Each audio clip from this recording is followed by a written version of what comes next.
We're going to start and to build it from what response do you want to actualize? So we'll start there with our focus. What do I want to actualize? What response? What do I want to be able to do or to do to a new level of quality as a response? I'm going to actualize this potential that I have in being more charismatic and having more energy and being happier and leading, whatever the response is.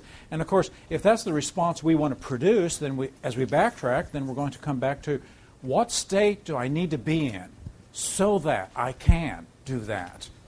If behaviors and verbalizations, if my language and my speech and behavior comes out of a state, then what will be the state, the optimization state, that is actualizing this behavior, this response? So we go back to the state. I asked Olaf this morning when he was up front, what do you call this? What do you state? And he gave me a few words. What else do you call it? So that's what we're doing, because what you did with a pattern of identifying the meaning, the behavior, and enriching it and getting it clean to unleash, if we can now bring it back to the state and localize it all in the state so that it becomes one state that I can step in and out of. So that's what we're going to be doing with that. So step one is, what response do you want to unleash? What state does this response or activity require? What do you call it? Have you ever experienced even a bit of this state? So if yes, then go there, be there now, experience it, see what you saw, hear what you heard, feel what you felt, and be with it fully. So we're going to step back into the state, and if you've never experienced even a bit of it, then let's just start imagining and mapping it and feeling it.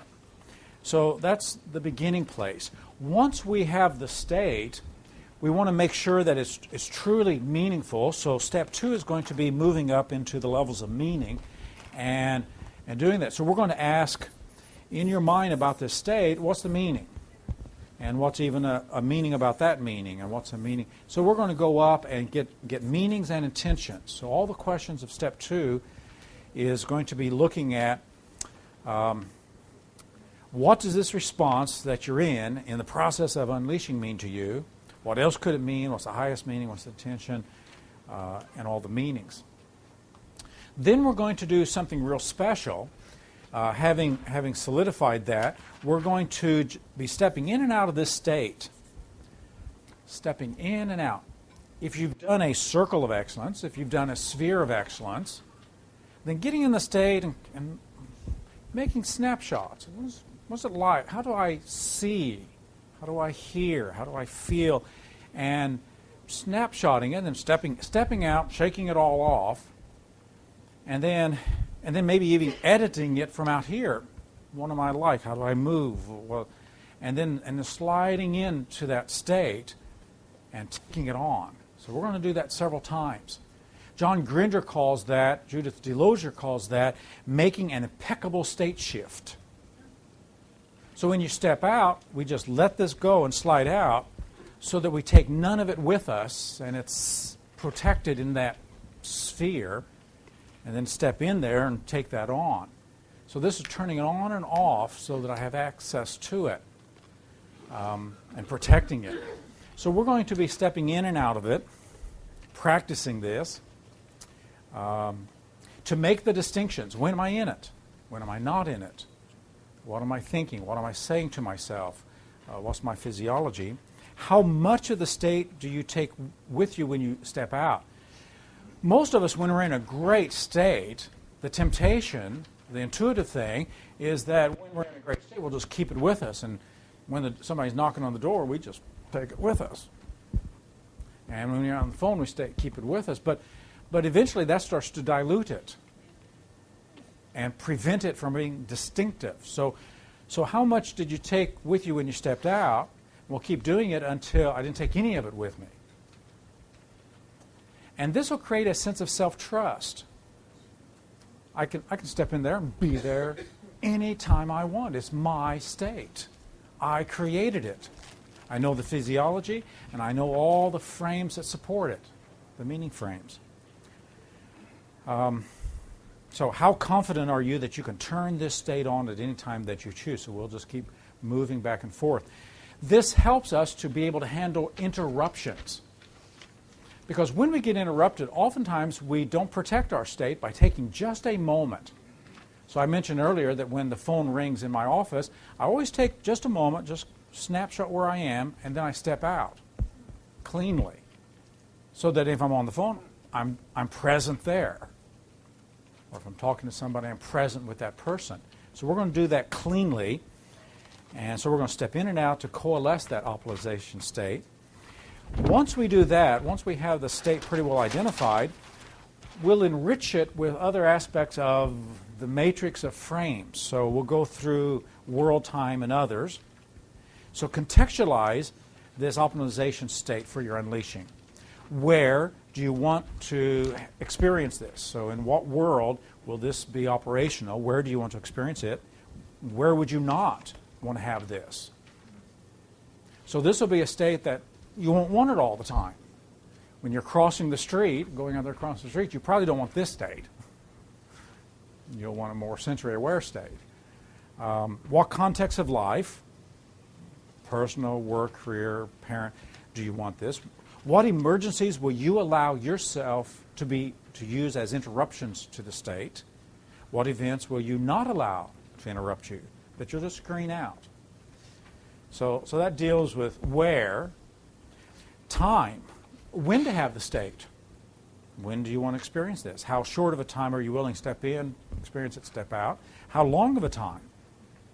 I tell the story from time to time that when I first made my genius writing or reading state, I'd be in some airport just reading or writing or doing something, and they'd be calling for my flight, and and after I missed my third flight, I decided for how long. Every 15 minutes, I'll just kind of come up for air and see if the world is still around and check if they have called my flight. So as to because when you get lost in it, so for how short and for how long will you be in it? In terms of others, would you ever do this state, with this particular state that you're going to, that's going to be an optimizing state for self-actualizing something, would it be a state that you'd ever do with someone else? Might be very, very singular of a state, or it might be an interrelated state. So will you ever engage in this response with others? If so, who? Who would you allow in? And who would you not allow in? And then when we go to the power matrix, these matrices here have to do with this response as is externalized. But the power matrix and the self matrix is more about ourselves. How will you do this? In what way? What style? How should you not? What resources would you want in? So we're just going to really enrich this state so it's an optimal state and an optimizing state. Once we have the state, then we will commission it. So commission this unleashing. And here's some words you could use, or integrate it with your own languaging. Are you willing to take full responsibility for setting these parameters? Because every frame is a parameter. It sets the cage for being in this place, for this commitment state, so that you can fully experience this committed state. Are you willing to take full responsibility for letting this person fully experience this intense and passionate state, for knowing the limits and boundaries, when to have it, when not, how to have it, how not? Will you signal when to step out to create an interruption that will be accepted? So we'll commission the executive part of mind just to run these programs so that I don't have to double track. Because it's that single trackedness, it's that focus that gives the power to this unleashing state. And so the executive part of my mind, the part of my mind that makes decisions, can take over and run that. And then I'll quality control this new optimization state. Are you now able to synthesize your meanings into your performance?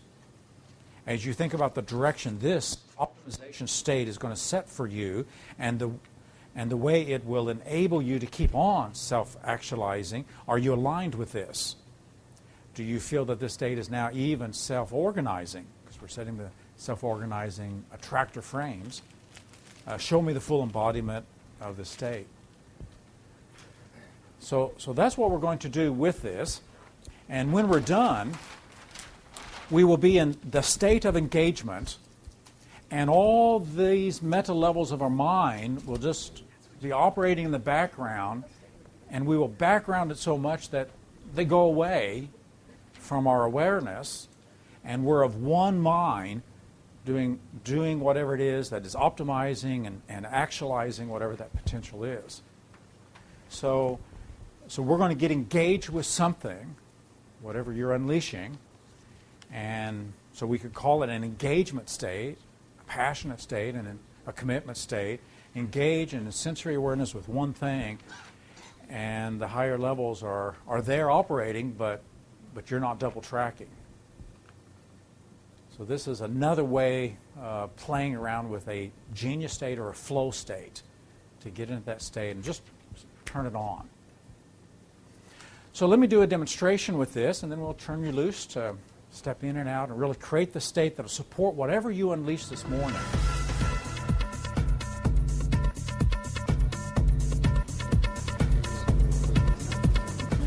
So what I'd like us to do is to kind of step out here in the middle, and we're going to put your state, your governor state, your general state.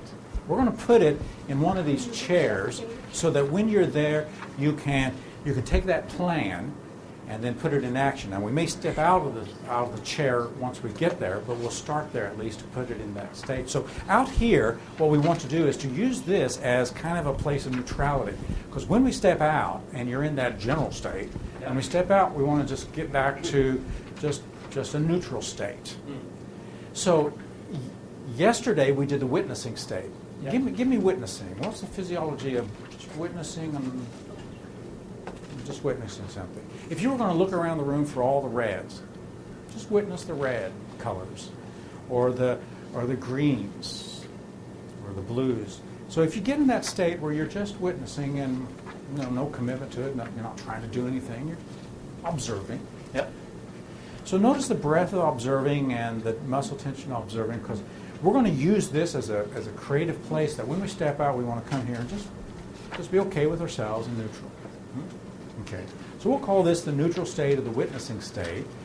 But from here, we can witness, because this morning, as you sat in one of the taller chairs, I'll move this out of the way. When you sat in one of the taller chairs and got into that place where you want to actualize something, you want to start a plan and make it happen. So I'd like you to, as it were, just put it there in that chair. Just kind of see yourself there, because you were there. And I'd like you just to step back in there as fully as possible to be in that state where you're following through a plan. Yes, ma'am? Following through a plan. So just be there. And as you go into this state, I'm just going to say some words and you can defocus and just be there as fully as possible. So as you're in this state, just notice how you're breathing. Notice the muscle tension. Notice what you're seeing on the screen of your mind. As you have a plan, you're going to make it happen. Seeing the road Okay. ahead. Okay. So, in fact, I don't even need you to say anything about this. Just do that.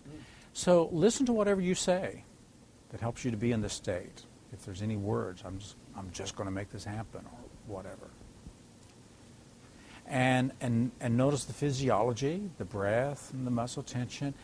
And if you were to gauge how much you have this state from 0 to 10, how much are you there in that state where you can persist with making that plan come out? Let's say about 7. Okay. Yeah. So be with that, however you know that that's a 7, and let's just let that grow and expand and double.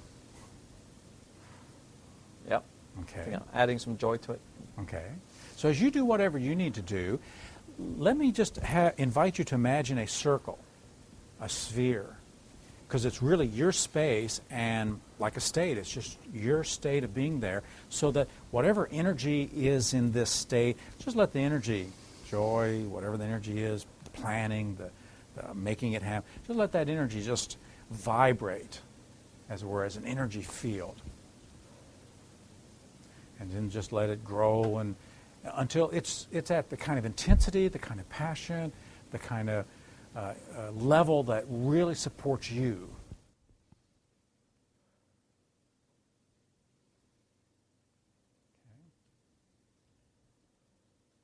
Yeah, We've it's there.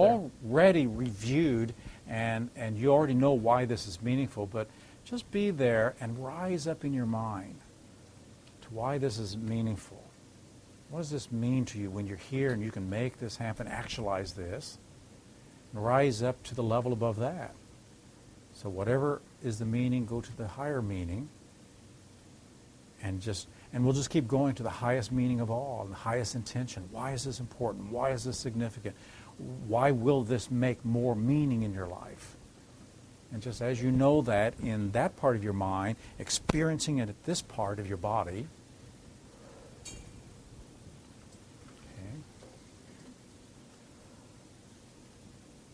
Okay. Now in just a moment, I'm going to ask you to step out. And I'm going to invite you to do whatever is useful for you in terms of if this is a sphere and if it's an energy field, and kind of like Stargate or some of those scientific movies where you kind of go through one place to another place. In just a moment, I want you to step out of there, but staying fully and completely in that state so that when you step out, we'll just go back to that neutral state. So take a moment to snapshot it, visually, auditorily, kinesthetically. Just make a snapshot. What are the words I'm saying, and how am I here? Because you've recalled this state to a pretty high level now. And let's step out of there and leave that intact. And come out here, and maybe we'll do another color search. Okay.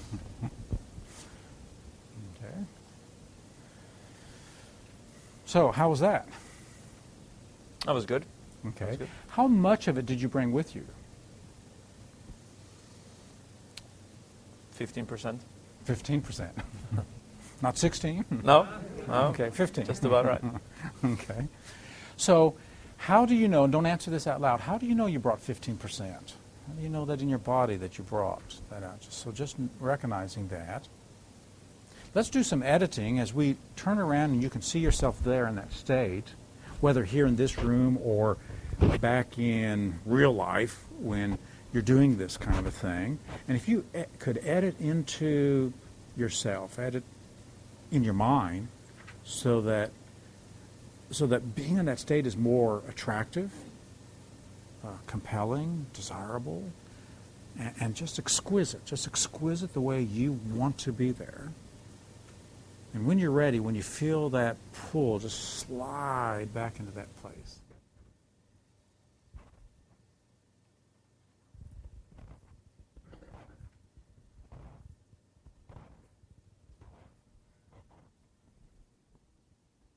Okay, so just being there again and just letting that energy just once again just swell through you. Just let it vibrate there so you know how to be here doing that which will actualize a new potential of making a plan detailed out in the way you want it. Okay? Okay. We're going to interrupt again. And this time we're just going to leave more of this here. Do you believe that this is your state and you can turn it on anytime you want? I do so. So there's no fear of losing this state? No. Okay. So let's just step out. And there are several oranges in the room, but you have to really hunt for those to observe the oranges. Okay. So how was that? How much did you bring that time? Much less. Okay. Yeah. Okay. 0? Yeah, just about. Just about? Mm-hmm. A half? 1%? Oh, that's, Something yeah. like that? Okay. Let me have you do it another time just to really make that distinction so that you know it in your mind, in your body, in your breath, you know it in your muscle tension, you know how to really step in there and be there. Yep. So let's step in.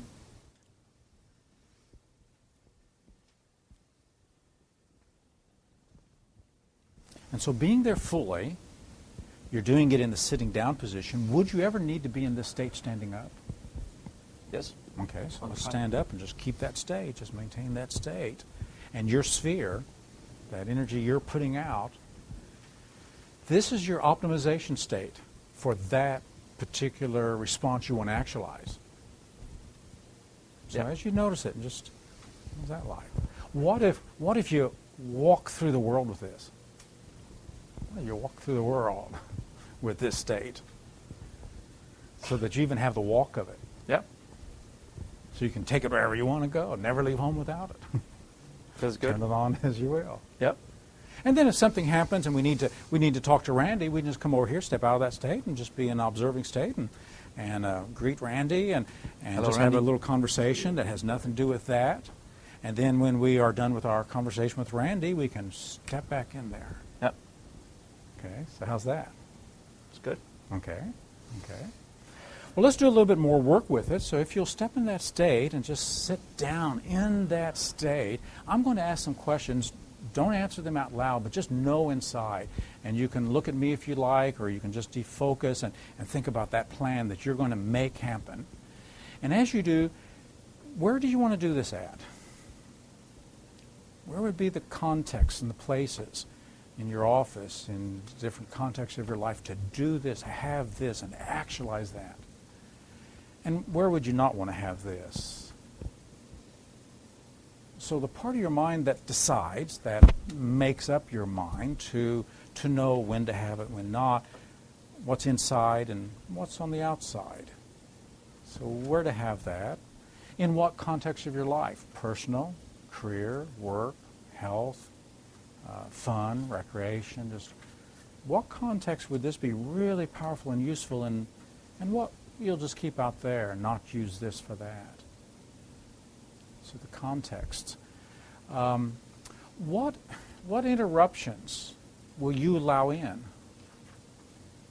As you go through a list of interruptions, if obviously if somebody who you love and care has an emergency, you'll probably step out of this and take care of. But if a dog is barking in the background, if a phone is ringing, and you've, so what emergencies will you allow to interrupt you, and what noises and things will you just screen out? Stay present to your state.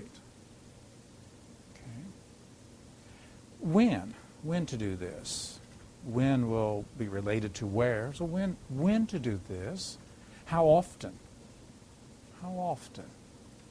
How short of a period of time to step in and just experience it, just for an hour, for a minute, for 5 minutes? How short?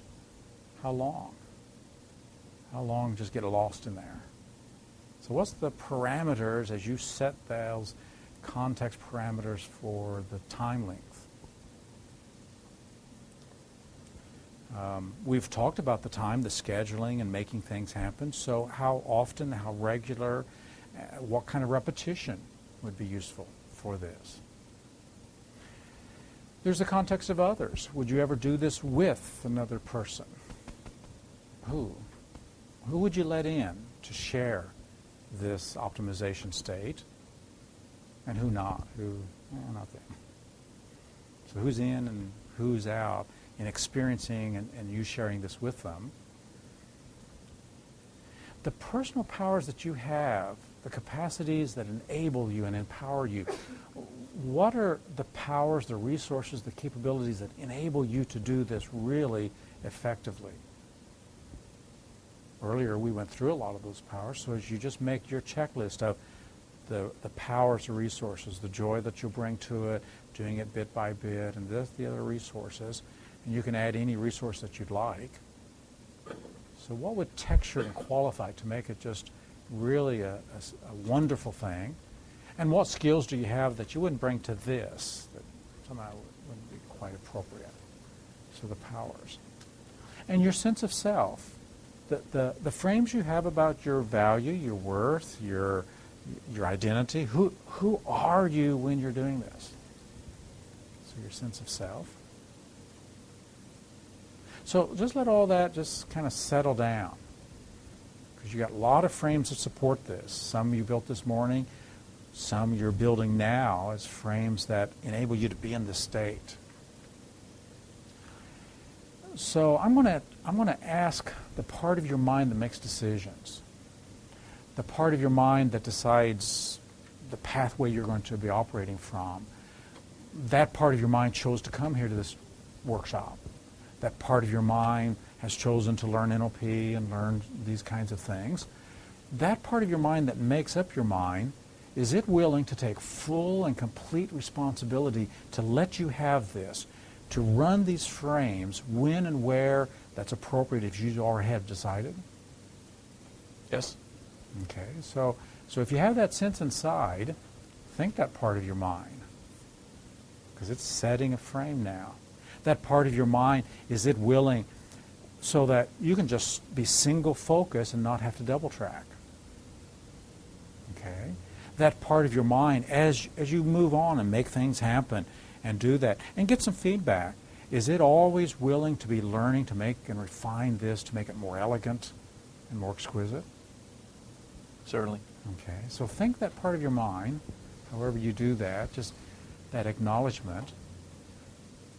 Because what you've been doing is setting a frame that's going to now self-organize. So organize your emotions, your mind, your perceptions, your eyes, your behavior, your voice. It's going to self-organize so that you'll actualize what meanings you have into your performances. Are you aligned with all of this? Most of it. Some is still settling. Okay, so it's just settling. No, Yeah. Any objection? No, I had to fine-tune it when I went into it, making clear that it's not at the expense of others. Okay. Thinking that it's a forceful state, but it's not. Doesn't imply that it needs to be at expense of Okay. somebody else just because it's forceful. Okay, and you've got the resource to make that happen. Yeah. Okay, so you know how to make that happen. Okay, so as you now imagine the days, the weeks, the months of this year in your timeline playing out, and you taking this and actualizing this thing of making plans work out and keeping it in a joyful, playful way so that it's leading to new options, new possibilities, and staying with that persistence and stretching it out so that that goal is always pulling on you. So you like that? Yeah. Okay. It's still there. Okay. Yeah. Okay. So now you have the state to turn it on and turn off at will. Perfect. Well, thank you. Thank you. Thank you.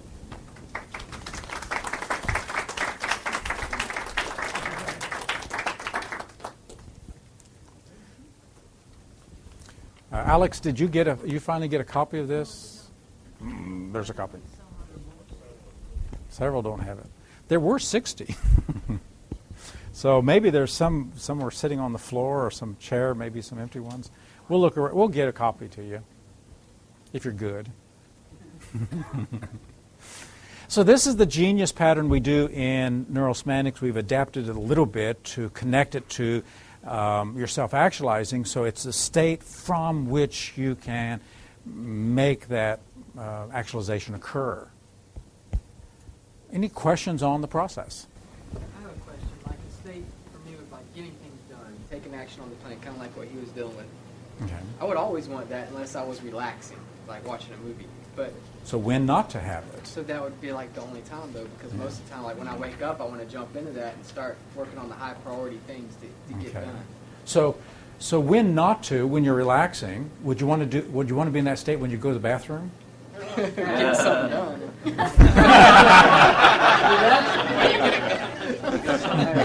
But no, I probably want to break out of that. Take reading material. I want to read this stuff. Yeah, that's study time. Let me think of another illustration. So as you think about the times that you wouldn't want it, almost by definition, a genius state is a very intense state. So we wouldn't want it all the time. We want some choice to move in and out, as well as there may be other genius states, like the genius state of being present to a person, which is different from getting something done. Can you create a genius state to help you access your other genius states? Like a state that's like a normal operating one, so then you can say, okay, this is the genius state I should use to go into, like a writing genius state or a... So a learning genius state in one sense is a state of, as I learn and think through and really customize these different genius states. So So I would want to have one for exercise, Okay. so that when you're there, you're just fully there. I'd have one for when I'm with people, and then when I'm getting something done, and then be able to turn it all off and just relax. But you could have a genius trance state, so that when you just turn that on, you're just absolutely there. You might use the trance to create a trance healing state. So there's lots of really specialized states that you wouldn't want everywhere, but in specific instances, that is the optimal state from really operating. I have about 8 or 9 that I step in and out of, and then I've just got my neutral state where I'm just not engaged with anything in particular, but open to everything. So I would recommend a number of those kinds of things, and your ability to set those parameters. Because if you don't set those parameters, you get in a great state, and if you don't know how to turn it off, then, and this is the problem with people who want to achieve a lot, then they can become obsessive about it or compulsive about it and burn out. So we need to be able to step out cleanly and just leave it. And so that'll be really important. When I first started getting into all this, I didn't realize I should step out of states, and it made me like, I have to watch such and such a television program tonight. Everything became a have to, and that's when I realized that wasn't working. Yeah. Yes, we need to step out and carry it.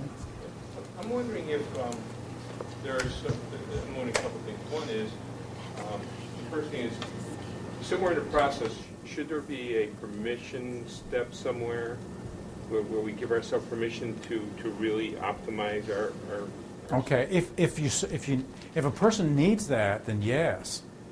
Now I'm assuming, because I saw no fight about it, that Olaf had plenty of permission to go there.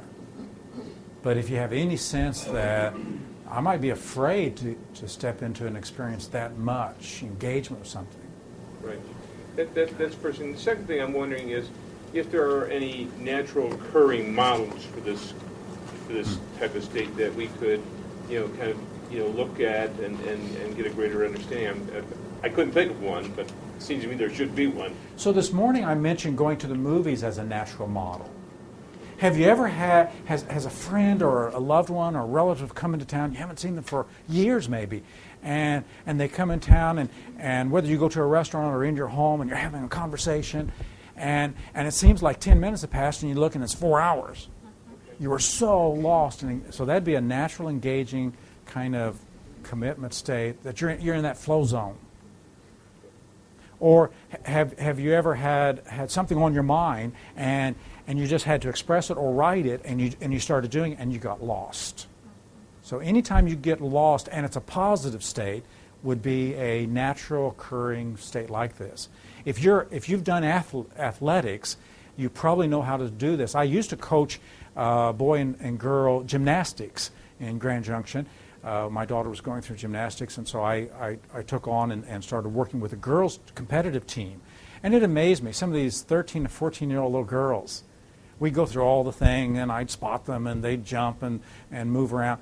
And then when we went to the competitions, and these little girls get out on the, and they look at the judges, and they give them the signal, and then they're gone.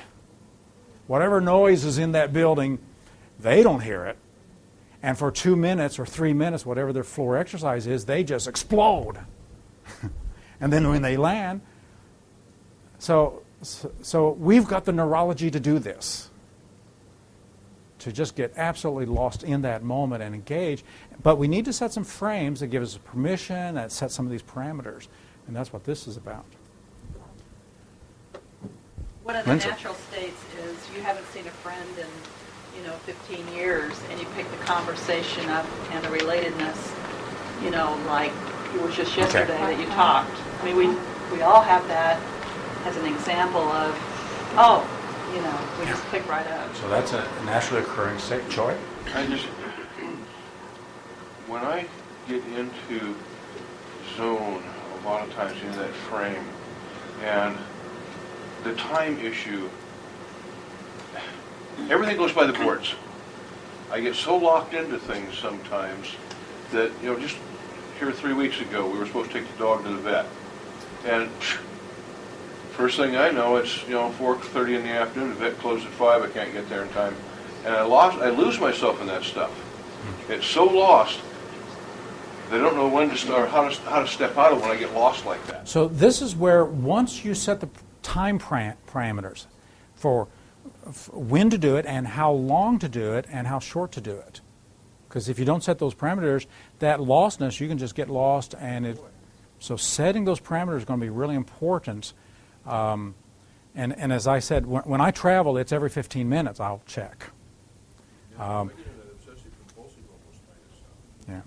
So this is where the permission would now come in. Do you, as you may have to give yourself permission to step out? That's why I asked the question: Do you trust that you can get back here any time? So as you're stepping back in, do you trust you can get back in there and from inside? Because if you trust it, then you won't be afraid of losing it.